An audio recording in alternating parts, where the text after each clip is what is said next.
მაშინაც ბევრი უნდა გამოფხიზლებულიყო, თუმცა როგორც ჩანს, როგორც ქვეყნის შიგნით, ასევე ქვეყნის გარეთაც სამწუხაროა, თუმცა პოლიტიკოსების დაჭერამ გამოიწვია ეს დიდი აღშფოთება, იმიტომ რომ საბოლოო ჯამში მაინც არავის არ ეგონა, რომ არც ქვეყნის გარეთ და არც ქვეყნის შიგნით ბევრ ადამიანს არ ეგონა ის, რომ აქამდეც მივიდოდა ქართული ოცნება, რომ ამ ნაბიჯსაც გადადგავდა, რომ ასე მასიურად პოლიტიკოსები ციხეში გაეშვა. ქვეყნის გარეთ ძალიან დიდი შედეგები მოგვცა ამან, ამიტომა უფრო დასაფასებელი პოლიტიკოსების გადაწყვეტილება. მათ შეეძლოთ სხვა პოლიტპატიმრებისგან განსხვავებით, მათ შეეძლოთ, რომ უარი ეთქვათ ციხეზე და უარი ეთქვათ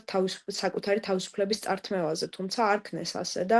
გადადგეს ეს ნაბიჯი და მართლა შედეგი მოგვცა ამან საბოლოო ჯამში, იმიტომ რომ მას მერე რაც პოლიტიკოსები დაიჭირეს, ევროკავშირის მხრიდან უკვე